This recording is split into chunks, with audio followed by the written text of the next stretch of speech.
Alright guys, so yeah, continuing the build of the medical building.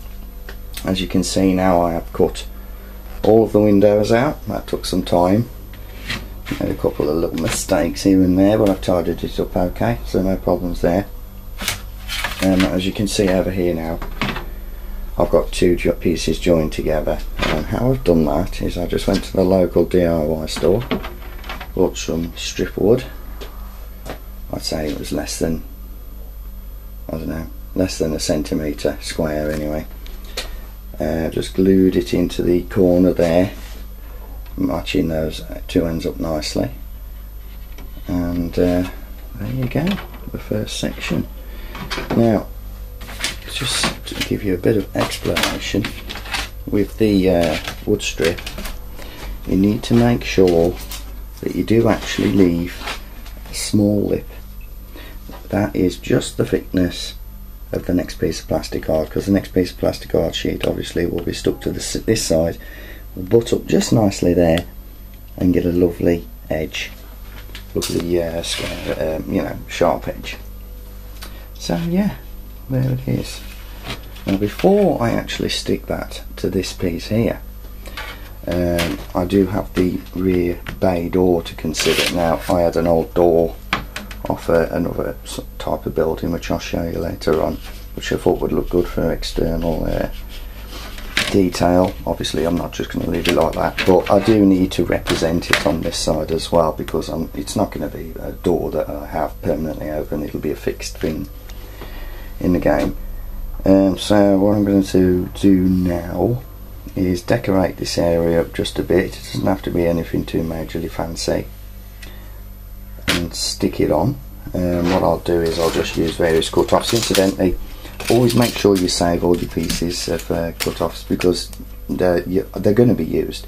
They're going to be used for detailing all over the building, and I will of course have to buy in a bit more plastic card. So what I'm going to do is I'm just going to go ahead and I'm going to give this door a bit of a feature.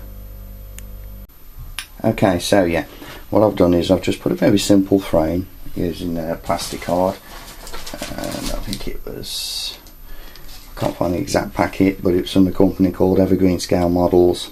I'd say that was probably about 2mm by 3mm. Brilliant stuff, got it off eBay absolute age ago, but they do stock it in the UK, so just have a bit of a search and you'll find it. So yeah, bit of a frame to represent the bay door. On the opposite side, I thought, well, while I'm here I'll put the same sort of setup there, and already it's losing hell of a lot of flexibility.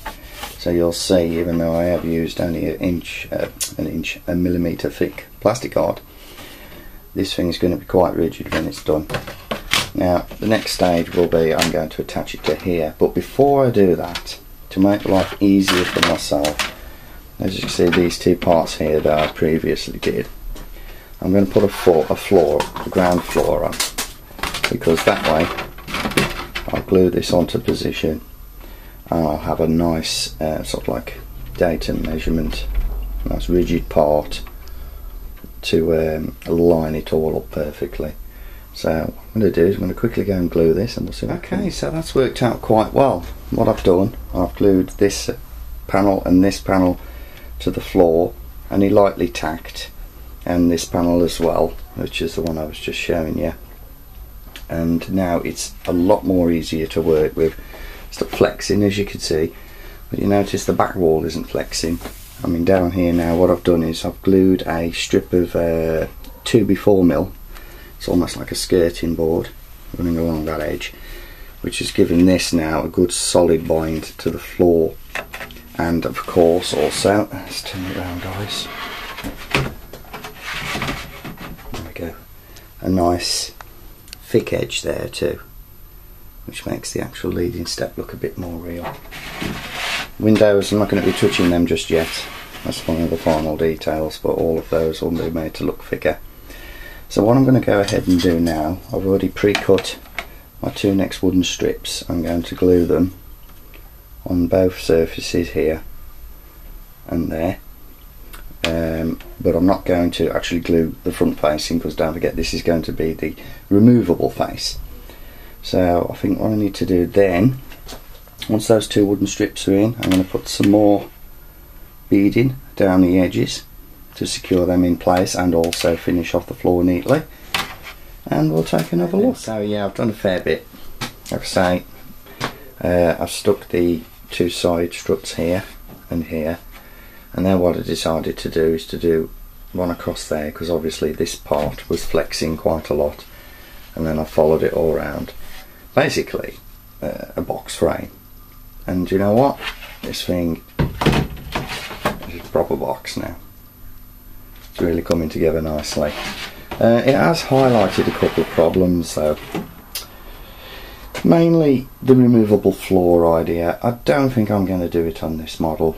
My biggest mistake was the distance between each floors is 3 inches, and I could have really done with it being 4 inches, and then there would be no need or any difficulty, I should say, in moving minis around in there. But I think I'm going to get away with it on this one. So what I'm going to do, I'm going to put some supports all the way around to hold a floor. We'll put a floor in, and we'll see if it's going to be okay. Obviously the roof is going to be removable, the front is removable. If I can just do this one-handed, this will be magnetised, this plate will, on the front, and easily removable to reveal the entire side of the building. So yeah, let's put a floor in and see how we get on. Okay, yeah, so there we are so far guys. I put a floor in, I'll show you in a second. Just wanted to show you how the overall structure is looking now, and I'm actually quite pleased with it. It's coming on really nicely. Now then, let's turn this around and explain what I've done. Definitely going to go with this spacing, but more rather keeping the floors in, because there it is. As you can see, it's not as bad as I thought it would be. I've still got plenty of hand room, but next time I will make this space a little bit higher. This isn't glued in, obviously, because obviously some interior details I need to be doing and so forth, but to be honest, there probably isn't going to be any need for me to fix these in permanently. You have a nice ledge all the way around, and they're very quick and easy to get in. So overall, yeah, do you know what, I think I might just leave it like that. Obviously, like I say, the roof will be removable. The front, I can only hold it in place at the moment because I need some more magnets, but that will be magnetised, so you'll just be able to whip the entire front off if you want to, and you'll have full access to all 4 floors. But yeah, it's coming on. I'm really pleased with the progress. Unfortunately, I've run out of certain pieces of plastic art that I need, so I'm going to have to order some more and then get on with this project. But in the meantime, cheers for watching. Don't forget to look out for the next episode, and I'll see you soon. Cheers.